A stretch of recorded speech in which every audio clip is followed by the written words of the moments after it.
Mon invité ce matin est la directrice générale adjointe de Recrute, le spécialiste du recrutement et de l'analyse du marché du travail au Maroc. Alexandra Montan, bonjour et bienvenue sur Atlantique Radio.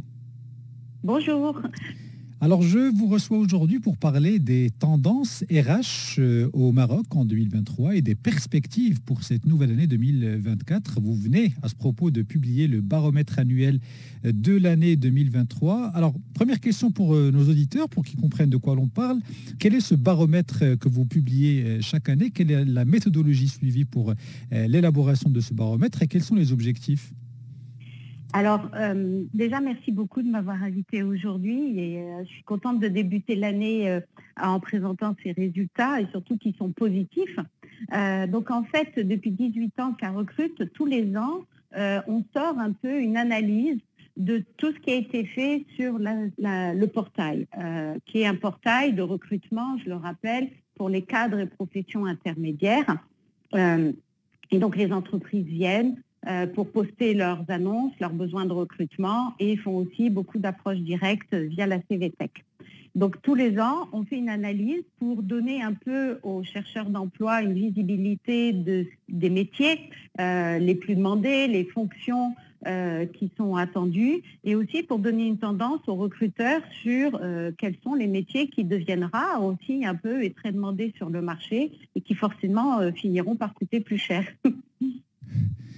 Et justement, l'une des conclusions de ce baromètre, l'un des chiffres qui en tout cas ressort, c'est bien que le marché du recrutement au Maroc s'est caractérisé par une croissance, effectivement, le chiffre est positif, plus 14% des postes ouverts en 2023. Comment vous l'analysez, vous, ce chiffre? Qu'est-ce qu'il reflète concrètement?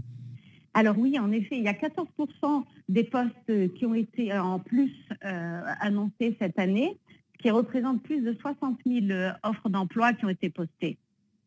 Alors, ce qu'il faut savoir, c'est que ce chiffre est même supérieur parce que la tendance des dernières années des recruteurs, c'est de faire plutôt de l'approche directe en faisant de la chasse via la CVTech des candidats. Donc, on est sur une belle croissance. Alors, comment analyser ça? Tout d'abord, on peut dire que c'est la confiance des entrepreneurs, puisque le recrutement est un investissement et c'est clair qu'on fait des investissements quand on a confiance dans l'avenir. Donc ça, c'est très positif car souvent on parle de crise et de marché tendu un peu partout, mais quoi qu'il en soit, ici au Maroc, les entreprises ont confiance, donc c'est très positif. Le deuxième point aussi qu'il faut voir, c'est que depuis le Covid, il y a une véritable digitalisation qui se fait à tous les niveaux de l'entreprise. Et je pense que même dans les recrutements, la tendance aujourd'hui, plus qu'avant, est d'externaliser, de digitaliser en annonçant sur la toile ses besoins. Très bien. Et après, ce qu'on verra aussi, le dernier point, oui, c'est qu'il y a eu une transformation des entreprises, des métiers. On verra que les métiers ont été transformés comme dans les banques. Et donc forcément, il y a eu plus de recrutement. Très bien. Et justement, sur votre plateforme, au terme de cette année 2023, quels étaient les secteurs les plus actifs en matière de recrutement et aussi quels étaient les profils les plus demandés par les recruteurs? Alors, concernant les secteurs les plus actifs, le top 3 ne change pas beaucoup, mais l'ordre a changé. C'est-à-dire que cette année, on a vraiment comme premier recruteur quasiment à égalité avec la distribution, la banque. Donc la banque, le secteur bancaire, finance, a beaucoup recruté. Ça représentait près de 20% des annonces qui ont été annoncées, avec la distribution qui représentait 19%. Et les call centers qui normalement étaient dans les premiers sont passés troisième. Voilà, l'informatique est toujours là puisqu'il est le quatrième secteur qui a le plus recruté. Donc, pas vraiment de modification. Très bien. Et en termes de profil? Métiers, voilà, justement, en termes de fonctions les plus demandées, bon, ça, sans grande surprise, on voit que l'informatique reste la première fonction la plus demandée sur le marché. Et même si le volume a un peu diminué, les volumes restent conséquents puisqu'on est dans la première fonction.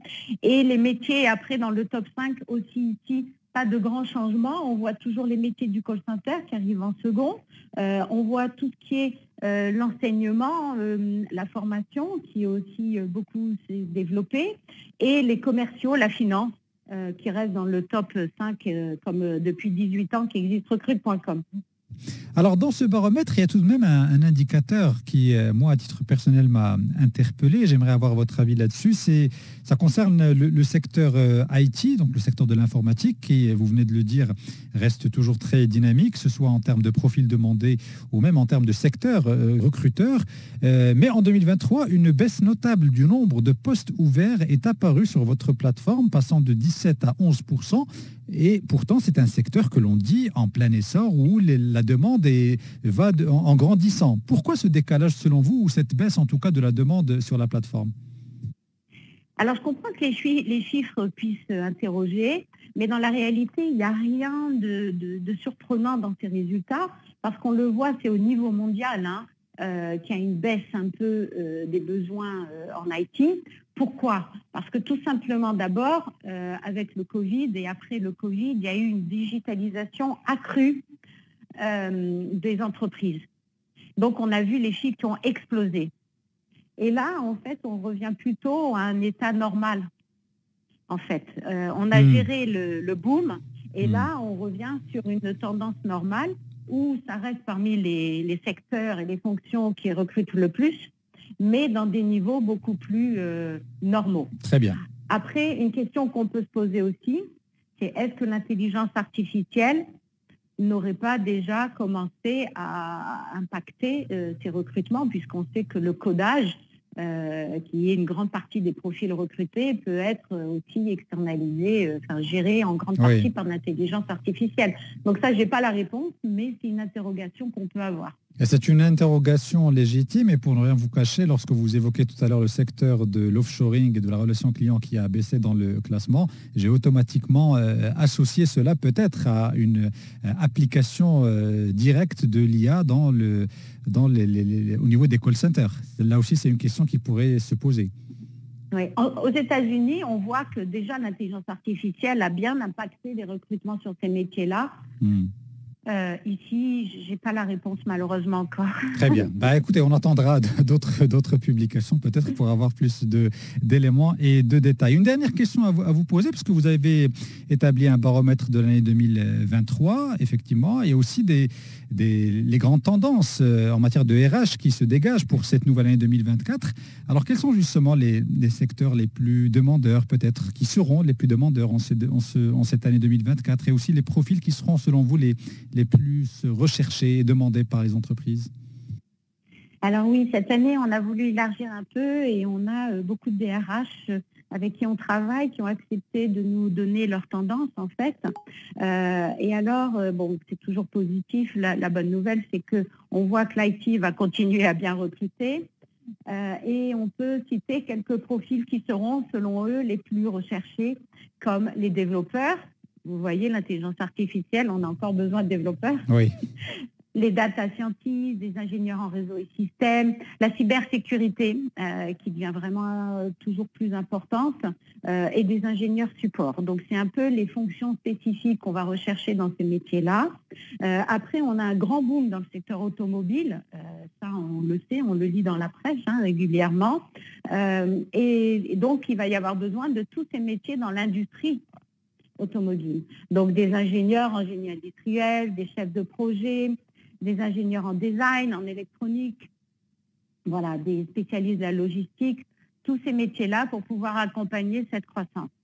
Et après, si je reprends justement tout ce qui est le métier de l'assurance, crédit, par exemple, ou même le secteur bancaire, par exemple dans le secteur bancaire, on voit qu'on recrute beaucoup dans et des commerciaux aujourd'hui plus expérimentés, plus qualifiés aussi que ce qui pouvait se recruter dans le passé, mais aussi dans tout ce qui est l'assurance crédit. On peut voir qu'il y aura besoin de managers, des seniors. On a de plus en plus besoin de seniors. Voilà, le marché a besoin de gens qui sont plug and play. Ça, c'est une tendance qu'on voit. D'ailleurs, sur Recrute, on cherche toujours ce qui est le plus recherché, c'est 3 à 10 ans d'expérience. On veut des gens expérimentés qui viennent et qui tout de suite vont être opérationnels.